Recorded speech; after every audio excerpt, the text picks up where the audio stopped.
Everything you wish you could ask. Straight up, to the point, no escape. Okay, so who got their facts wrong? You never get the answer if you don't ask the question. Do you regret your involvement? Winnipeg Direct with John Youngberg.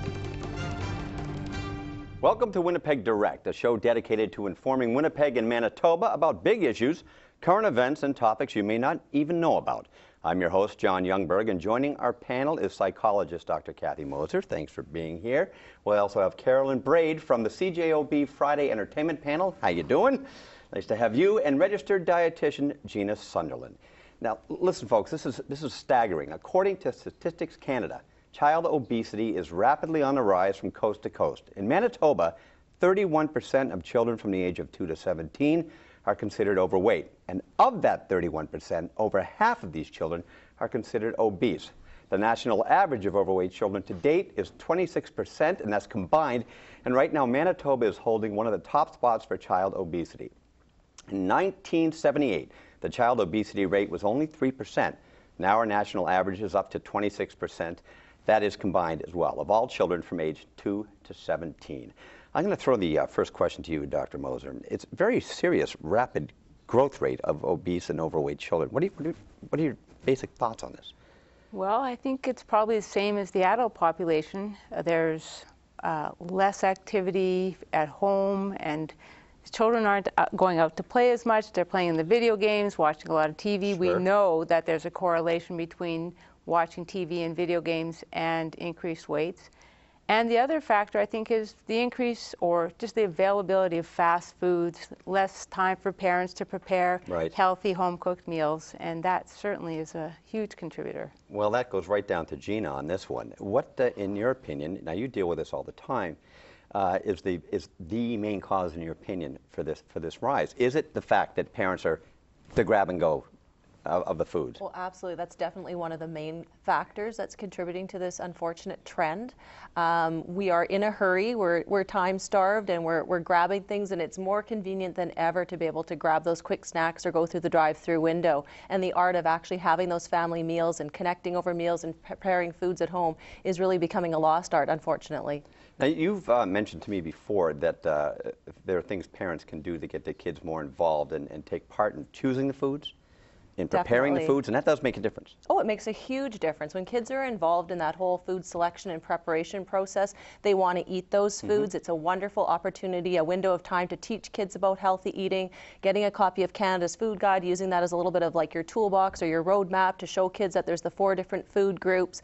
It goes a long way, and if you're not eating meals together right now as a family, just pick one time in the week. Make it a meeting, put it in your agenda, and make that point of everyone getting together and having that meal. And it shows that kids are overall healthier too when they eat at home and can share that time together. Fantastic. Now, Carolyn, you have 2 kids. I have 2 kids, yeah. And this has been a bit of an issue in your home. What do you think the biggest struggle is as a mom? I mean, what do you see? Is it what's being eaten? Is it as we touched on already, the time prep, the whole bit? What are your thoughts? I think it's not only the food that they're eating and that they have accessible to them. I agree that sometimes it can be a challenge creating a very nice, well-balanced, home-cooked meal, but also I think the food that they have access to in the schools as well plays a factor. So I don't necessarily have a great deal of control over what it is that they eat. Certainly I try to pack well-balanced meals, but whether or not they actually eat it or they're trading food at school, you know, that's something else. And then also coupled with trying to find the time to get them active and to get them out and to find time to play with the neighborhood kids when we've got tons of homework and they've got piano lessons, and just trying to find a nice balance can be a challenge. Sure can, and we're all parents, and we've all seen that. You know, you hit the nail on the head. They go to school, you have no idea what they're eating. They could be trading. Dr. Moser, I got to ask you, who's to blame? Is there a blame here? There's no point in blaming anyone. I think it goes across the board. It happens at schools. It happens at home. It happens because children are in a rush. There's so many more lessons. It's enriching to have all those activities, but there's always a cost. Okay, all right. Now, Gina, for someone like Carolyn and plenty of people watching today, parents, what are some of the simple things we can do? Well, I think of 4 simple steps. Number 1, have 5 fruits and vegetables every day. Very simple. We can all do that. Well, it's easy to say, but that sounds daunting, you know. But just planning that. I mean, I'm guilty. I don't eat servings of fruits and vegetables a day. Well, you know, it's a starting point. It's a good thing to think about, maybe sort of documenting or making that point of having that fruit bowl on the counter, so it eliminates the competition. You walk in the door, you're starving, you're in a hurry, and if there's a fruit bowl on the counter, you're more apt to grab that banana or that apple versus if there's a bag of chips or crackers are easily available. So eliminate the competition, and definitely, like Dr. Moser said, limit that screen time. Overall TV, video games on the computer to less than 2 hours a day. Get rid of those sugar-sweetened beverages and high-sugar snacks. Right. Now, Carolyn, in your house, you just mentioned screen time and whatnot. It's tough with the kids to go backwards. Like if they have free reign, to go backwards. How do you deal with that in your house? Oh, I'm a pretty strict mom. They know whatever I say goes. Okay. So I do have to pull back on them every now and then and say, okay, that's enough TV, put it down. Or I try to engage with them. Certainly in the winter, it can be a challenge to get out. So the Wii has just become such a tremendous part of our family life. It brings us together, and it also gets the kids quite active. And I agree with you on how it is that you kind of present the food. We'll go to the forks, and I'll say, okay, let's go and get a treat. And they know that we get to go to the fruit stand. And so they get to pick out whatever it is that they kind of want. And so it's all in how you kind of position what it is that they get to eat. Okay, good, very good point. Now, when you have kids, and you see this, of course, in your line of work, that may have weight issues as well, something else goes along with that, and that's, of course, the emotional side of it. There's that whole bullying side of it. There's the whole, I mean, it's tough enough to grow up as a kid anyways, but to go to school with a weight issue or what have you, how can parents deal with that? How do you approach dealing with that when they come home from school? Well, this is a soft spot for me because I grew up quite obese until I was in about grade 7, grade 8.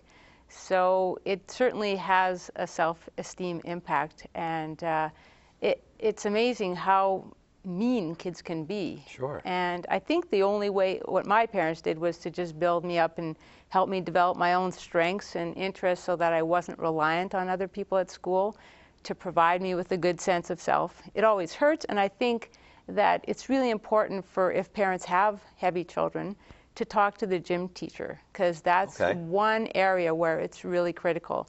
First of all, if they have to change in the change rooms, it can be brutal. Not only they're self-conscious, but often other children will make fun of them.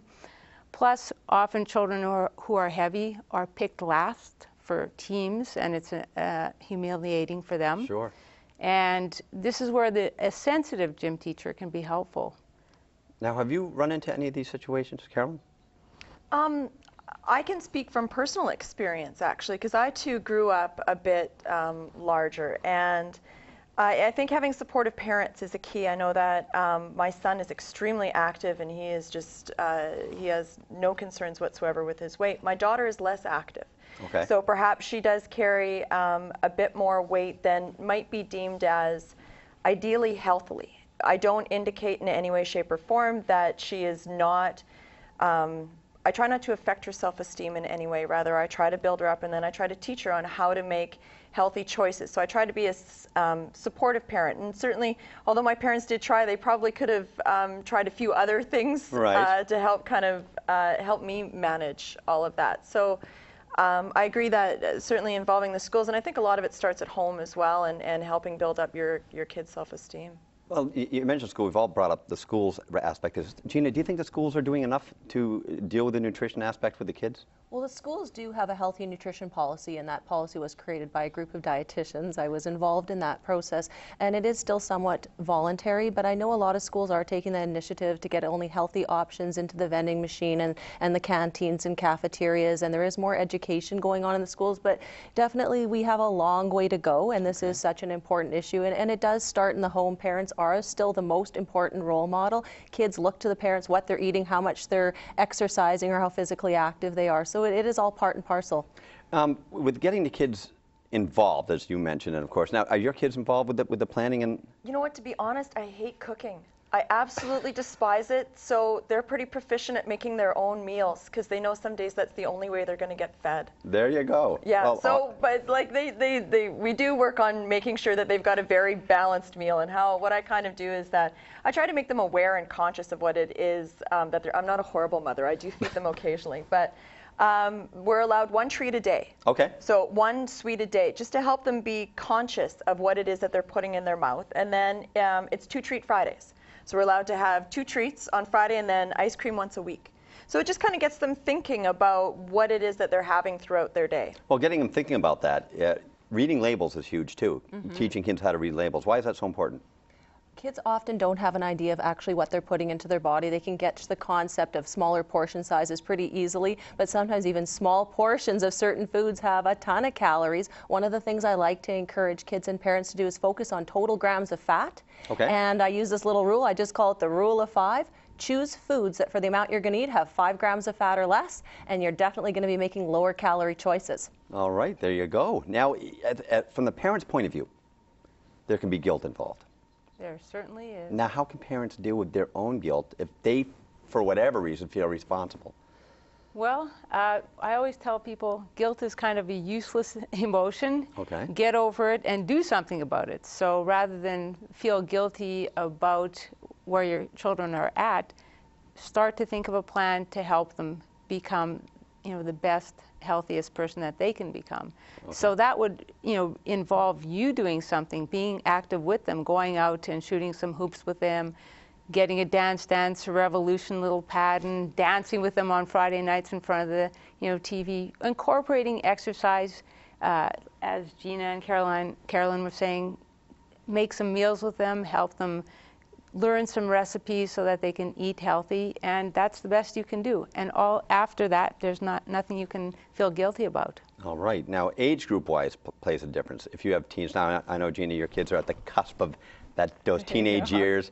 And Carolyn, how about yours? 9 and 11. Okay, same thing. And it's tough to get them to change their ways, we all know. Now, you're quite active. I know that. Yeah, I am quite active. It doesn't necessarily translate into my children being active. No, that's not. I was just going to say. But you tried to do that. Yeah, I try to set an example, and I try to let them know that you need to make healthy choices, that you have to exercise, that you got to try and get all of that balance. But sometimes it's like dragging a horse to water. That sometimes it just doesn't work. I try hard, but my daughter's just not quite as active as I quite like. One thing that they have to do is that I force them to do an activity. Okay, good. And so that if they aren't going to participate in a sport, then I will sign them up for one of my choosing. And usually at that point, they're very quick to decide what it is that they would like to do, and then I register them for it. A lot of parents say, well, I don't have the cash to get my kids involved with hockey. I don't have the cash to do this, because that is a big factor. It goes back to the food as well. They seem to think eating healthy is expensive. But as far as there are other things you can do to get your kids active. That doesn't have to be organized sports if you can't afford that. Just get them out and get them moved. I have a comforting.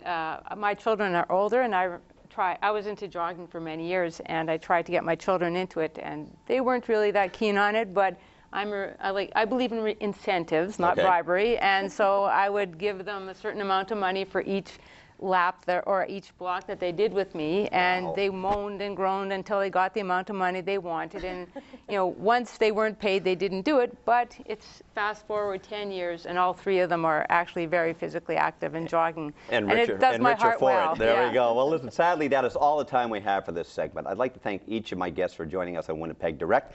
Up next, a very big topic about children in our country using and abusing drugs and alcohol. We'll be right back right after this.